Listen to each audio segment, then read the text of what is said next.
민중의 소리 이완배 기자 함께하겠습니다. 이완배 기자님. 네, 안녕하십니까. 예. 자, 오늘 어떤 이야기 해볼까요? 예, 오늘은 난무하고 있는 자유당의 비대위원장 하마평에 관한 경제학적 해석을 해보려고 합니다. 제가 당연히 브리핑을 드릴 텐데요. 오늘은 약간 인터뷰 형식으로 제가 궁금한 걸 김용민 PD님께 여쭤보면 김용민 PD님께서도 수고스러우시겠지만 두 가지 정도 대답을 좀 해주셔야 할 게 있습니다. 예. 저는 솔직히 자유당에서 비대위원장이 누가 되건 아무런 관심이 없어요. 제가 정알못이기도 하고 누가 된들 별 상관도 없을 것이다 이런 생각도 있는데, 또 그리고 왜 그런 하마평이 나돌고 인물별로 어떤 의미가 있는지에 대해서는 당연히 저보다 김성애 보좌관님께서 훨씬 깊이 있게 해설을 해주실 것이기 때문에 그래서 더 관심이 없었습니다. 그런데 우연히 뉴스를 보니까 지금 하마평에 오르는 사람들 중에 이회창, 정의화, 김형호, 박관용, 요 정도면 누가 돼도 상관이 없는 인물들 같아요. 예. 김진명, 이문열, 요까지도 거기서 알아서 하시면 되는 겁니다. 예. 근데 이정미 전 헌법재판관까지 오면 조금 많이 나왔고요. 최장집 고려대 명예교수나 도올 김용옥 선생까지 가면 심하게 나간 겁니다. 여기에 개그맨 김재동 씨나 팟캐스트계의 슈퍼스타인 김용민 PD까지 거론이 지금 된다고 해요. 진심으로 축하드립니다. 첫 번째 질문은 기분이 어떠십니까? 기분이요? 나쁘지 않죠, 뭐. 네, 기분이 좋으셨다가 대답이고요. 예. 두 번째 질문입니다. 그러면 진지하게 제안이 오면 하실 생각이 있으세요? 요즘 질문을 좀 다르게 해보죠. 김용민닷컴에 올린 칼럼을 저도 읽었는데 예. 하겠다 안 하겠다 요 말을 하신 건 아니신 것 같고 칼럼을 그대로 읽어볼게요. 예. 자유한국당에게 지금 필요한 것은 이미지 변신 따위가 아닙니다. 당신들은 민주공화국을 하려는 의지가 있는가? 이 질문에 대해 답변을 하는 것입니다. 이렇게 적으셨더라고요, 직접. 예. 그러면 질문을 이렇게 던져보겠습니다. 자유한국당이 민주공화국을 하려는 의지가 있다라는 모습을 보여준다면 김용민 PD님께서는 비대위원장 제안을 받아들이겠습니까? 아까 두 번째 질문입니다. 그건 결국 저한테 어떤 실권을 주느냐의 문제인데, 저는 그렇다면 진지하게 출당권과 함께, 그러니까 이제 누구라도 하여튼 문제가 있다 싶을 때 비상대책위원장의 권한으로 내쫓을 그런 권한을 주고, 2년 뒤 총선을 앞두고 2배수의 추천 후보를 세울 수 있는 권한을 달라. 그렇지 않고서는 무의미하다. 이게 이제 제 생각입니다. 당을 박살을 내시겠다는 거죠, 거기 들어가시면. 아니, 박살을 내는 게 아니라 청소를 하는 거죠, 청소를. 그걸 박살이라고도 합니다. 그런데 이 방송 들으시는 기자분들 즉각 기사 쓰셔도 되겠습니다. 김용민 PD 자유한국당 비대위원장 제안 오면 진지하게 고민 중 이렇게 쓰셔도 벌써 기사 제목이 한 줄이 나옵니다. 오늘 이제 요 이야기를 해보려고 합니다. 오늘 브리핑의 주제는 자유당이 이런저런 비대위원장 후보를 하마평에 올리는 모습에 대한 경제학적인 해석이에요. 조금 전에 김용민 PD님께서 해주신 대답도 상당히 의미가 있는 대답이라고 저는 생각을 합니다. 제목을 굳이 붙이자면 짝짓기의 경제학 정도가 되겠는데, 제목이 조금 싸구려처럼 들리실 수 있겠지만 사실은 시장 신호 이론이라고 해서 경제학에서는 아주 유명한 이론입니다. 제가 브리핑에서도 한두 번 비슷한 이야기를 드린 기억이 있는데요. 예. 이 시장 신호 이론을 개척한 사람이 마이클 스펜스라는 경제학자입니다. 스펜스의 시장 신호 이론은 좀 속되게 이야기하면 짝짓기 잘하는 법쯤 됩니다. 기업이 원하는 노동자를 뽑는 법, 이것도 기업과 노동자의 짝짓기죠. 연애 잘하는 법, 이것도 여기에 속해요. 동물의 짝짓기도 이 이론에 속합니다. 자유한국당이 적절한 비대위원장을 뽑는 것, 이것도 자유한국당과 비대위원장의 짝짓기 이런 겁니다. 그래서 마이클 스펜스는 시장 신호 이론이라는 걸 개척한 공로로 2010년에 심지어 노벨 경제학상도 받습니다. 짝짓기가 대단하다고 그런 것 갖고 노벨 경제학상까지 받아? 이런 생각이 드시겠지만 이거 실제로 들어보면 상당히 일리가 있어요. 짝짓기라는 게 두 종류죠. 하나는 내가 상대방에게 선택을 받아야 할 때, 그리고 절대 선택을 받지 않아야 할 때, 이 두 가지도 다 일종의 짝짓기입니다. 선택을 받지 않아야 할 때라는 것도 짝짓기의 일종인 것이 내가 저쪽에 짝이 안 돼야 하는 거예요. 그러니까 일종의 짝짓기 게임이라고 할 수 있습니다.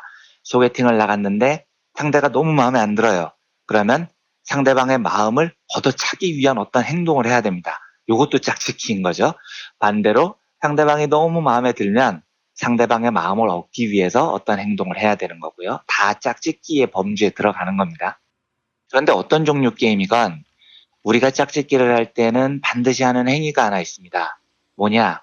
내가 저 사람과 맞는 파트너냐? 혹은 나는 저 사람이랑 절대 못 해야 되겠다. 파트너가 안 돼야 되겠다. 거나 하여튼 이 둘 중에 하나를 입증하는 과정이 필요합니다. 이걸 경제학에서는 신호를 보낸다고 해요. 아, 그러면 상대는 그 신호를 받아서 분석을 해야 됩니다. 이걸 스크린 한다고 하죠. 예를 들면 가젤이라는 영양의 일종 초식 동물들이 있습니다. 이 가젤들이 무리를 지어서 살고 있는데요. 사자가 가젤 사냥을 시작을 탁 하려고 하면 가젤 중에 한 마리가 수직으로 50cm에서 60cm 정도를 껑충껑충 뛰기 시작한대요. 그걸 보면 그 가젤은 사자 나 여기 있어요. 나 잡아보세요. 뭐 이런 행동을 하는 것처럼 보인다는 겁니다. 근데 상식적으로는 엄청 멍청해 보이죠.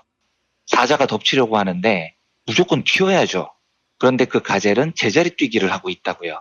심지어 엄청나게 높게 뜁니다.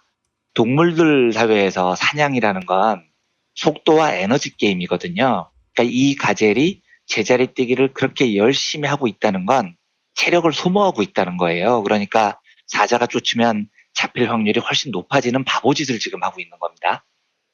그런데 웃긴 건 사자가 그 제자리 뛰기를 껑충껑충하는 가젤을 보고 나서 그 가젤을 외면합니다. 걔를 안 쫓고 다른 가젤을 쫓아요. 상식적으로는 개를 사냥을 하면 제일 쉬울 것 같은데 엉뚱한 놈을 쫓기 시작한다는 겁니다. 왜 이런 일이 벌어지냐면 이게 바로 신호를 주고받는 과정입니다. 사자는 원래 이제 가젤 무리 중에 아무나 랜덤으로 한 놈을 쫓는 건데요. 성공 확률이 언제 제일 높냐면 제일 못 뛰는 놈을 쫓을 때 성공 확률이 높은 겁니다. 제일 빠른 놈을 쫓아갔다가는 허탕치는 거죠. 체력만 낭비하고 그냥 쫄쫄 굶을 가능성이 아주 높아요. 문제는 사자는 가젤 무리 중에 어느 놈이 빠르고 어느 놈이 느린지를 아예 모른다는 겁니다. 경제학에서는 이걸 정보 불균형 현상이라고 해요.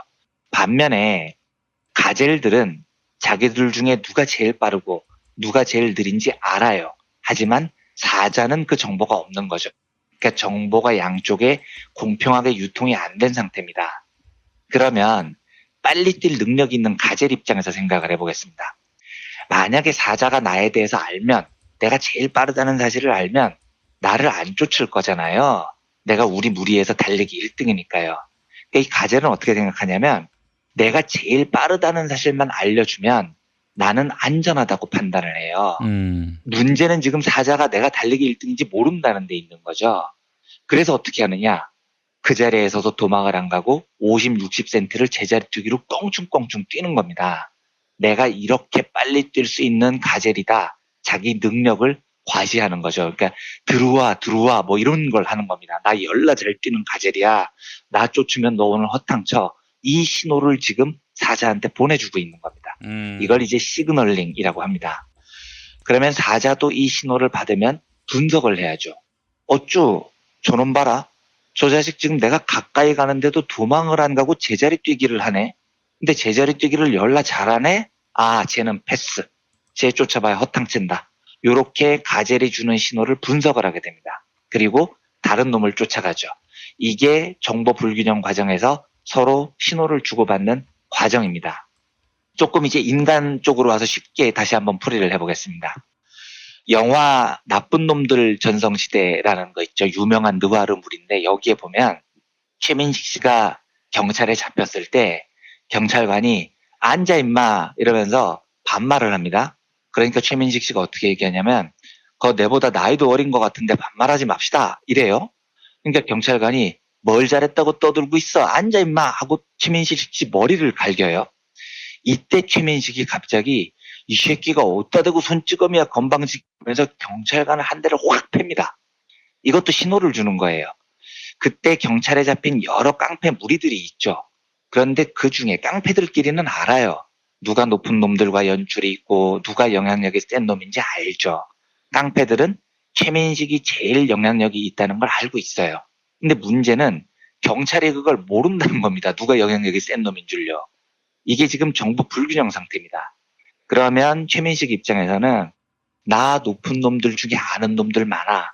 이 신호를 경찰한테 알려주고 싶은 거예요. 그래야 자기를 안 건드릴 거니까요. 경찰 입장에서는 굳이 센 놈을 건드릴 이유가 없잖아요. 약한 놈들 건드리면 되니까요. 예. 그래서 최민식은 내가 얼마나 센 놈인지 보여줘야 되는데 마땅한 방법이 없습니다. 그러니까 경찰을 후드려 패는 겁니다. 나한테 함부로 하지 마.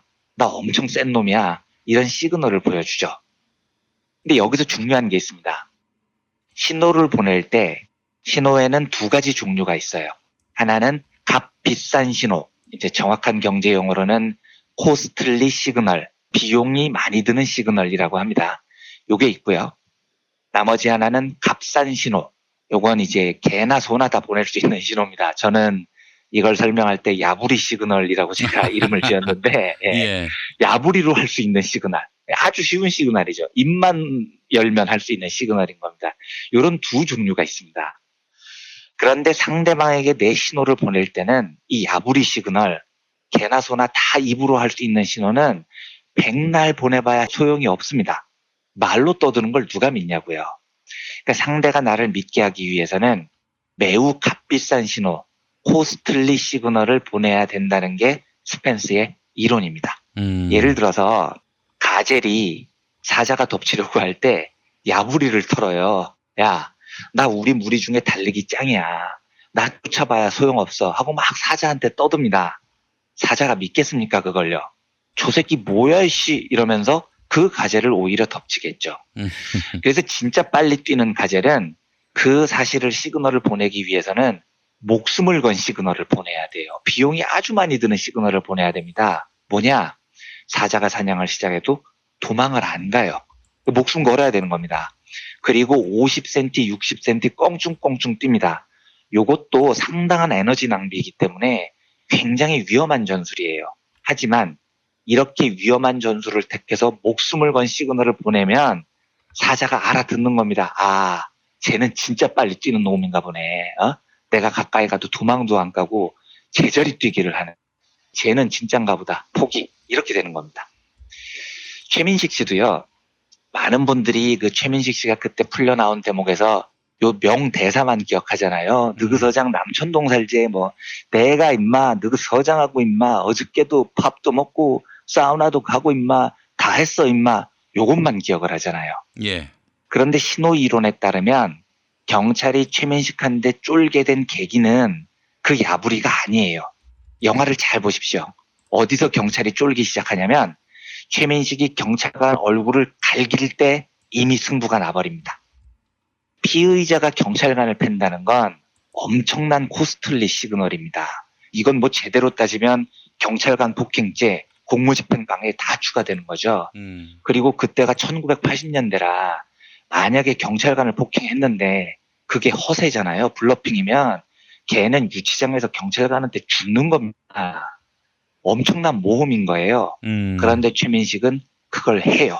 그 순간 경찰들이 최민식을 알아보는 겁니다. 와, 얘는 건드리면 안 되는 놈이구나. 이 시그널을 받는 거죠. 예. 반대로 최민식이 야부리 시그널만 했어요. 거기서 개나 소나 다 할 수 있는 말로만 하는 시그널만 보냈다면 경찰관이 안 믿습니다. 경찰관을 패는 과정 없이 내가 너그 서장하고 임마 밥도 먹고 임마 이러면 경찰관은 뭐라는 거야 이 새끼가. 나는 어제 대통령하고 사우나 갔다 왔어 이 새끼야. 트럼프가 내 친구야 이러면서 더 패는 겁니다. 그러니까 말로 야부리 터는 건 소용이 없는 거예요. 상대에게 내 마음과 정보를 주기 위해서는 매우 비용이 많이 드는 값비싼 신호를 보내야 된다.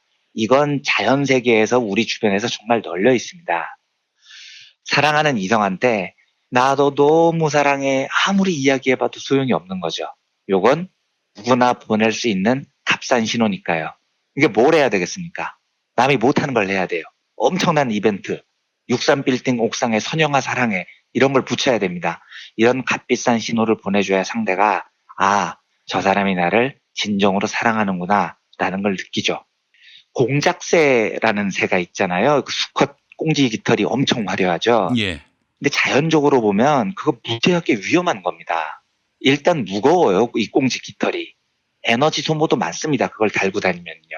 그리고 천적한테 눈에도 잘 띄어요. 하지만 공작새 수컷이 암컷에게 가서 너 나랑 짝짓자 이 시그널을 주기 위해서는 그 위험을 감수해야 됩니다. 코스틀리 시그널을 보내줘야 되는 거죠. 그 위험도 감수 안 하고 암컷한테 가서 나 멋지지 이러면은 안 멋져 임마 이렇게 뺀지 맞고 돌아오는 겁니다. 지난 선거에서 자유당이 폭망을 했죠. 그리고 뭔가 개선을 하겠다고 합니다. 그래서 이제 최장집 선생님, 도올 선생님, 뭐 김재동 개그맨, 김용민 PD님까지 비대위원장 유입설이 나와요.